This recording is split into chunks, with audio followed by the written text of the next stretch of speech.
Our lives have become more dependent on and driven by technology. The advances in information systems and technology have solved many problems but also created new ones.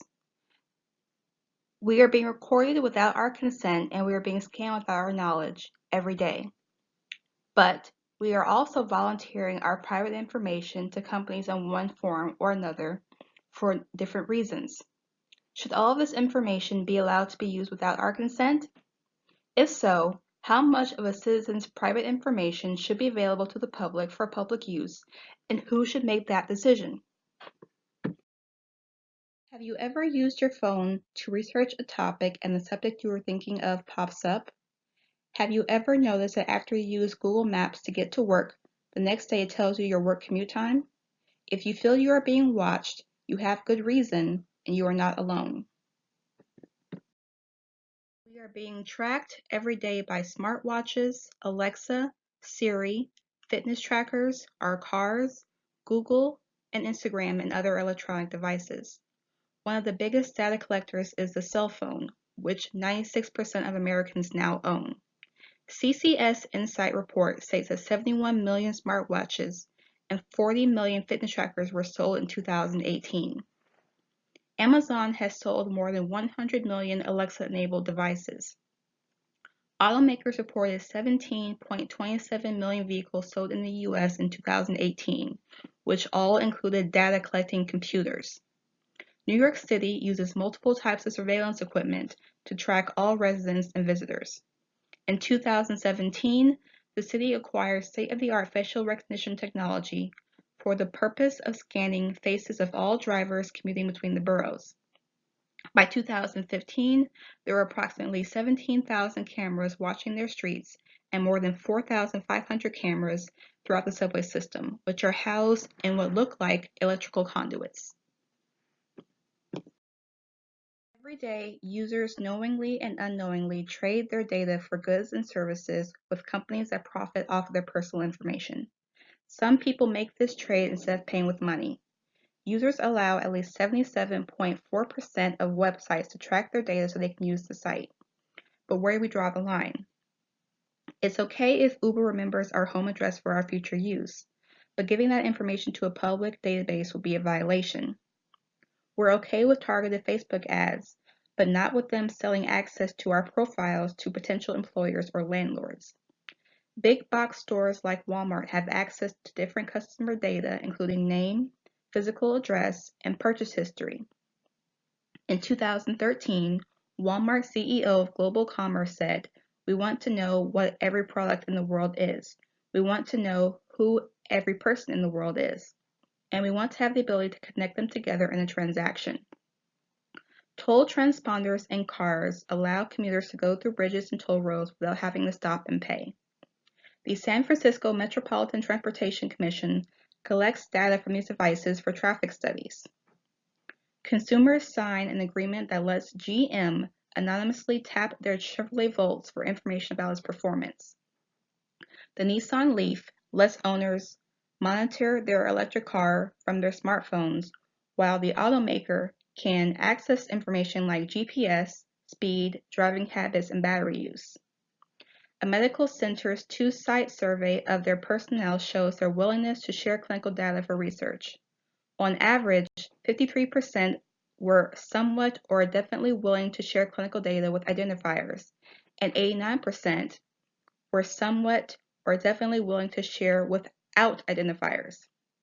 The data of most concern was substance abuse, domestic violence, and mental health. Thanks to vehicle-to-vehicle or V2V communication, vehicles can wirelessly exchange their information with other vehicles, including their speed, location, and direction in which they are traveling. This allows vehicles to send and receive omnidirectional messages, which creates a 360-degree awareness of other vehicles within range. Vehicles then use messages from surrounding vehicles to determine potential crash threats as they develop. With this technology, drivers are sharing their driving information with multiple unknown other drivers all at the same time. Today's cars have electronic data recorders, or EDRs, also known as black boxes. The EDR goes into action if the car's airbags deploy in a crash. It records the vehicle's speed, status of airbags, braking, and acceleration. It also detects the severity of an accident and whether the passenger seatbelts were buckled. Visionic's Faces software can pick someone's face out of a crowd, extract that face from the rest of the scene, and compare it to a database full of stored images. As you walk down the street, you are oblivious to the cameras that are capturing your image, comparing it to your databases, and storing that information in another database. License plate readers use small, high-speed cameras to photograph thousands of plates per minute. The readers capture the license plate number along with the location, date, and time of the scan. The information is collected and distributed to databases and other regional sharing systems. As a result, enormous databases of innocent motorist information is growing rapidly. This information is often retained for years or even indefinitely with few or no restrictions to protect privacy rights. Should we still have the reasonable expectation of privacy or anonymity?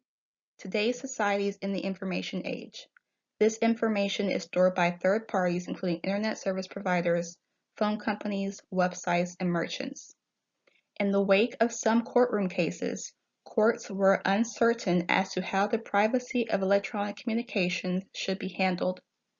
Some courts interpreted the third-party doctrine and determined there was no expectation of privacy in non-content information.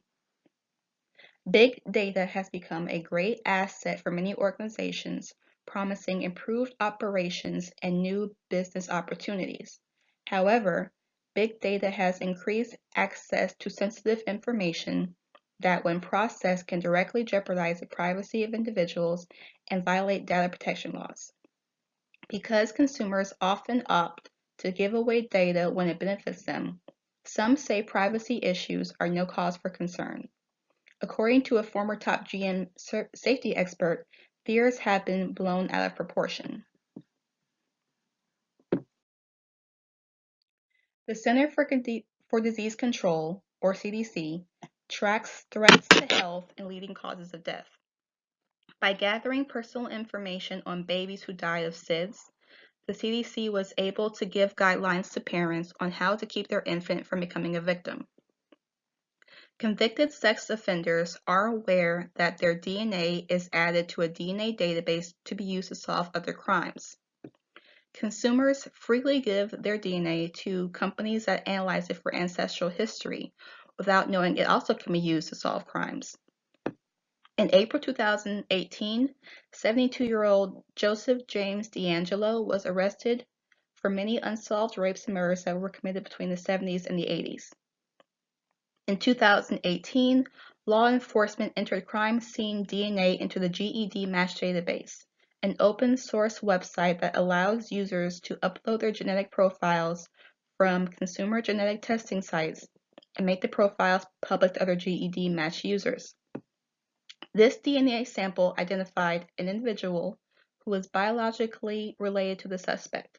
This eventually led them to DeAngelo. Apple is a technology leader that prides itself on the safety and security of its products. The FBI needed help in unlocking the iPhone of a gunman who killed 14 people and was then killed by law enforcement. They asked Apple for its help, but Apple refused. The case was taken to court and Apple was ordered to help unlock the phone. The argument can be made that regardless to whether the data is collected with or without consent, public safety should have priority over the individual's privacy.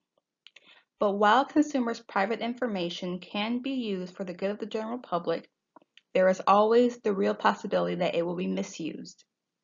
Regulations need to be enacted to protect individuals' privacy while protecting the public, and further research is needed to determine how private information can be kept private while still helping the public.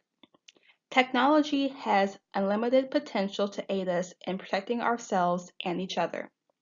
But we must decide whether or not we want to become a society that is willing and eager to give technology complete and total access to our lives.